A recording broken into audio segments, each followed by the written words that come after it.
Be ready, 10 seconds to go.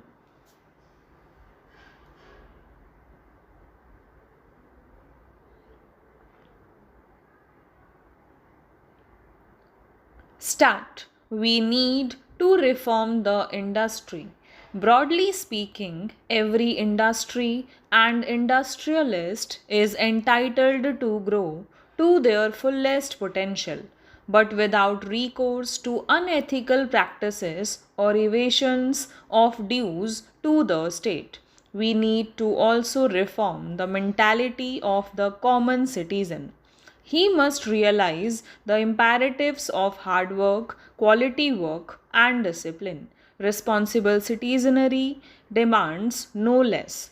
And barring those who belong to the weaker sections of the society and hence deserve all the support of affirmative action that we can render unto them, the others should begin to respect the laws which fashion and govern a sound economy, which means they must pay for what they use. And yes, they must also get what they pay for. In short, the nation as a whole needs to reform itself in order to be able to effectively face the new challenges and seize the new opportunities of the 21st century. Let us together create a mindset revolution to harmonize the objectives of economic liberalization and social liberation. Let us together build a strong, prosperous, and self confident India freed from the curses of mass unemployment, illiteracy, and other manifestations of underdevelopment. And let us make India a global economic power in the 21st century. The key to translating this vision into reality is growth with employment and equity.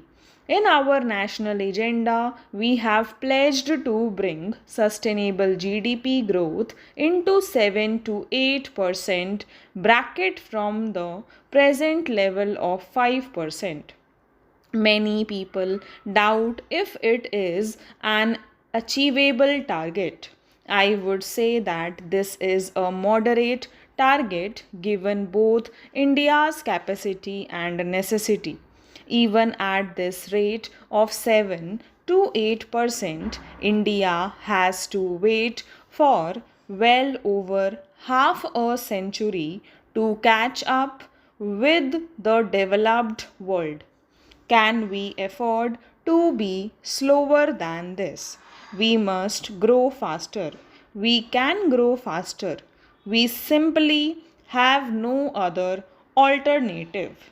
In the sphere of the economy, I should tell you plainly that I have inherited a weak and deficit ridden economy, but I am not complaining.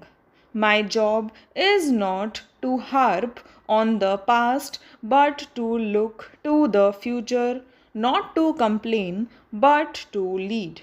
Sri Kumar has rightly talked about the need to rebuild confidence and morale of industry.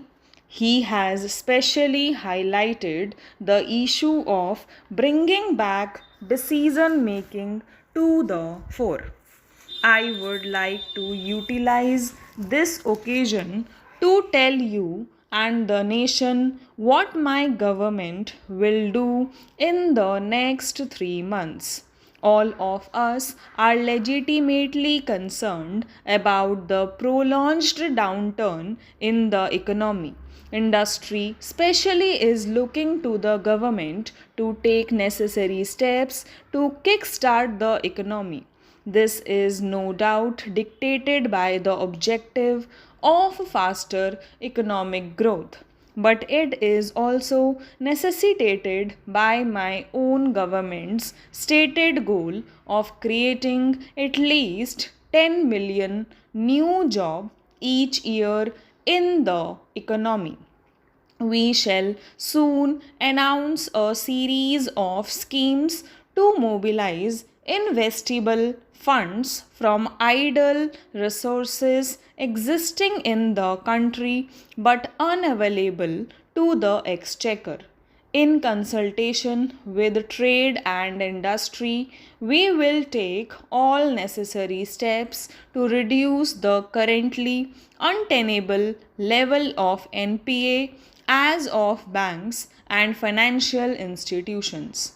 We will also devise machinery for resolving disputes between the revenue departments and trade and industry to speedily obtain for the government what is legitimately the state's. Also, suitable policy measures will be taken to tap new and unconventional sources of funding, such as debt market instruments, pension and insurance funds for infrastructure projects. The government is committed to broaden, deepen, and speed up the process of internal liberalization. In the case of globalization, we will adopt a carefully calibrated approach for reasons most of you appreciate.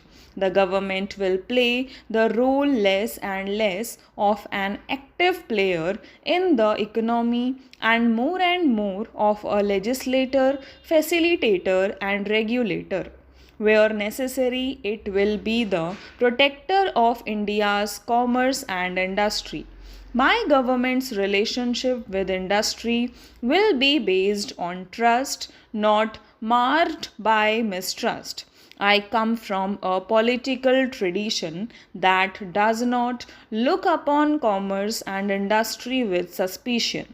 When it was conventional political expediency to decree entrepreneurship, we championed their cause. As a government, we will do more as a concrete proof of this approach.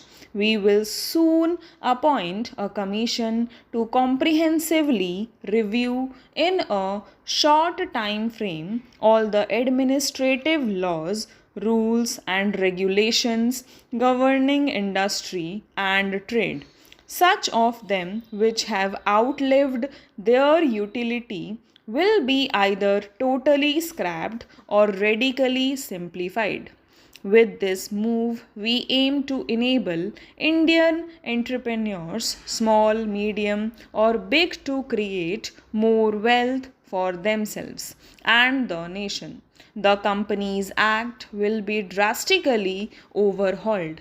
The Foreign Exchange Regulation Act will be replaced with a legislation consistent with the current needs. We will ensure that crucial government orders are not passed without first ascertaining their consequences on domestic industry.